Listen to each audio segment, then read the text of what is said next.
आप सबकी मदद की मुझे बहुत जरूरत है। आप सब अच्छे मेरे साथ काम फरमा कर कटरी शहर को आगे बढ़ाने की सब बात से भी कम मुद्दत है, इसलिए मैं आप सबसे गुजारिश करती हूँ आप सब मेरे साथ अच्छा मिलकर काम करें। मुझे इस मुकाम पर बिठाने के लिए आप सबका शुक्रिया अदा करती हूँ और मेरे तेलुगु देशम पार्टी के सब खानदान वाले उनको सबको मेरा शुक्रिया। अल्लाह और रसूल के बाद मेरे खुसूसन मेरे एमएलए कदरी एमएलए कंदिकुंटा प्रसाद भैया को मेरे तरफ से बहुत बहुत शुक्रिया। వాస్తే మాత్రమే ఇచ్చినారు, దానికి సంబంధించినటువంటి హద్దులు గాని చెక్కుబందీలు గాని ఇంతవరకు మెన్షన్ చేయలేదు.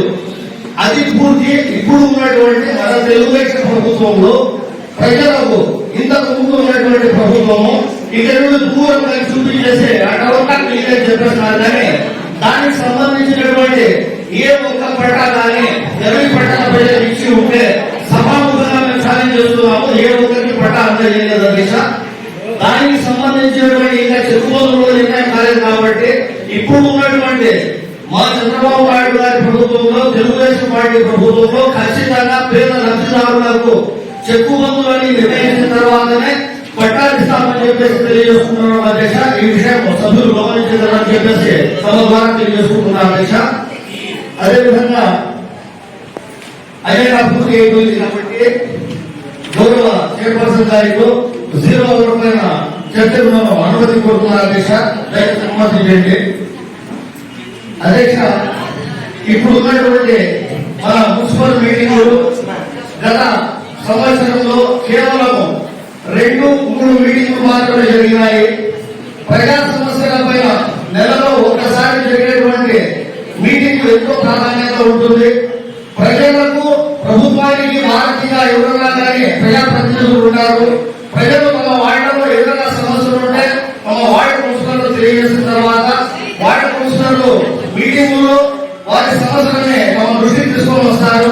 కాబట్టి ఎప్పటి సమస్యలు అప్పటికప్పుడు రెక్టిఫై చేసిన బాధ్యత ప్రజాప్రతినిధుల పైన ఉంది, మరి ఆఫీసర్ల పైన కానీ ఉంది. కానీ ఇక్కడ ఒక విషయం చాలా శోచనీయమేమంటే ఏదో నెలలో ఒక్కసారి ఇంతకు ఎవరో అంటే ఇప్పుడు ఉన్నటువంటి కమిషనర్ గారు కాదు, ఇంతకు ముందు ఉండే కమిషనర్ ఒక మాట అన్నారు, ఒక్క రోజు కౌన్సిలర్ అదే 29 రోజులు మనమే ఆ రోజు పట్టుకున్నారని పట్టించుకోవాలని అని చెప్పేసి ఇన్స్ట్రక్షన్ ఇవ్వడం జరిగింది. కానీ ఇప్పుడు ఏది జరిగినా కానీ అందరి దృష్టికి ఒక మాట తీసుకొని వస్తున్నాను. 1-2 సార్లు కౌన్సిల్ లో ప్రజా సమస్యల ఏదైనా చర్చ ఉంటే తీసుకొని వస్తాము. 3వ ఖచ్చితంగా అప్పుడు లాగుతామని చెప్పి కూడా తెలియజేసుకుంటున్నాం అధ్యక్షుడిని.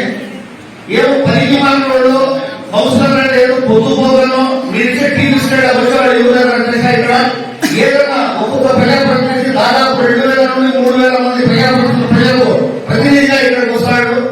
గత మీటింగ్ లో నేను కదిలి పట్టణంలో ఉన్నటువంటి రోడ్ల మధ్యలో ఉన్నటువంటి డివైడర్ల గురించి నేను మాట్లాడాలని చేశాను. ప్రతి రోజు ఆ డివైడర్లు దాటి రోడ్డు అవతల ఉన్నటువంటి కుక్కలు కావచ్చు, మనుషులు కావచ్చు, చెట్ల మందలు ఎక్కడ దున్నడం. ఎవరైనా కానీ బండి డ్రైవ్ చేసేవాడు స్ట్రైట్ చూస్తాడని అడ్డం చూస్తాడని నిదా ఉండదు. ప్రతి రోజు మనకు వాల్మీకి స్కూల్ దగ్గర నుండి మనకు కార్యసర్కిల్ వరకు ఉన్నటువంటి డివైడర్లలో మధ్యలో దూరి కుక్కలు కానీ ఆవులు కానీ మనుషులు కానీ వస్తాడు. ప్రతి రోజు 50 నుండి 60 యాక్సిడెంట్లు జరుగుతున్నారు అధ్యక్ష. దాని గురించి తమ దృష్టికి గత మీటింగ్ లో తెచ్చినా సార్. దాదాపు 3 అడుగుల ఎత్తు కనీసం ఐరన్ ఫెన్సింగ్ కావచ్చు, సంబంధిత స్కూల్ వాళ్ళకి కానీ హోటల్స్ కానీ అడ్వర్టైజ్ వాళ్ళకి కానీ చెప్తే వాళ్ళకి అడ్వర్టైజ్ కోసం బోర్డు పెట్టడం మాట్లాడతారు అధ్యక్ష. దయచేసి దాని మీద తమకు వివరణ కోరుతున్నా కమిషనర్ గారు.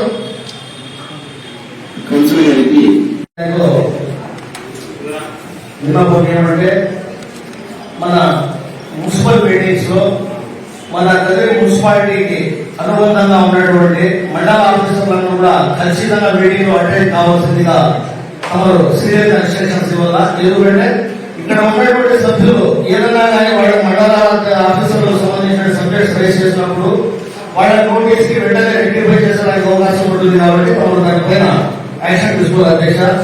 అధ్యక్ష, శివరాత్రులుగా మన గౌరవ 33వ వార్డు కౌన్సిలర్ శ్రీమతి వెంకటరమణ గారు వాళ్ళ కోరిక మేరకు వాళ్ళ వార్డుకు సంబంధించి ఒక సబ్జెక్ట్ మాట్లాడవలసిందిగా వారు నన్ను కోరడమైంది.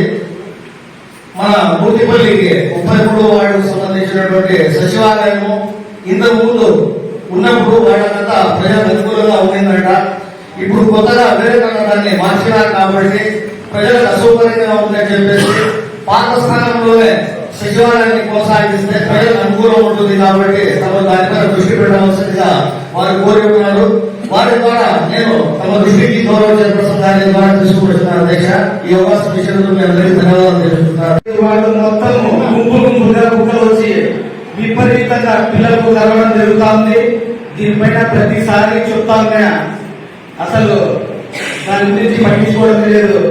అలాగే నా ప్రైవేట్ బ్రిడ్జ్ దగ్గర నుంచి నానాదర వరకు పెద్ద వంగ ఉంది సార్. గతంలో కూడా హెవీ రైన్స్ రావడం వల్ల అక్కడ నానాదరగా అయితే వీధులు అయితేనేమి, అగగుంజలు అయితేనేమి, మశానంపేట వీధులన్నీ నీటి ముంపుకు కావడం జరిగింది. అక్కడ పెద్దగా నష్టం కూడా జరగడం జరిగింది.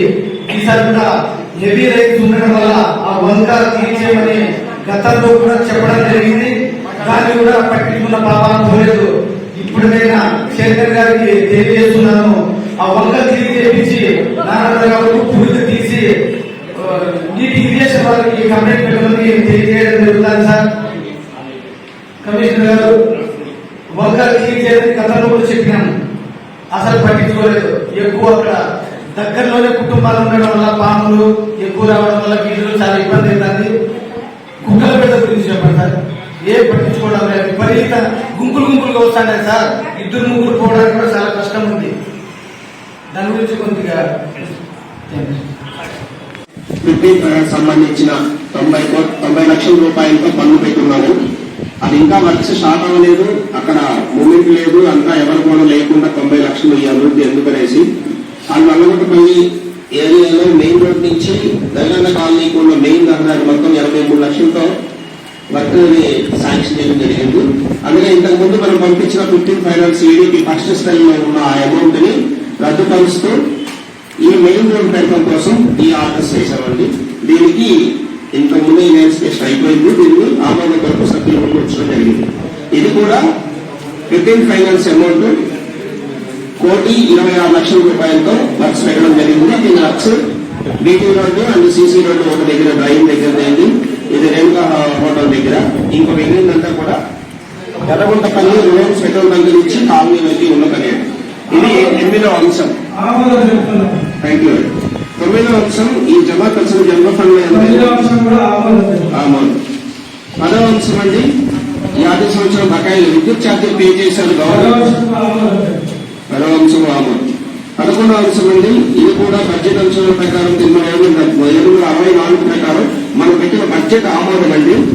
ఇంతకుముందు మనం బడ్జెట్ పెట్టున్నాం జనవరిలో, దాని ఆమోదానుసారం ఇప్పుడు మనం ఫైనల్ చేసుకుంటున్నాము.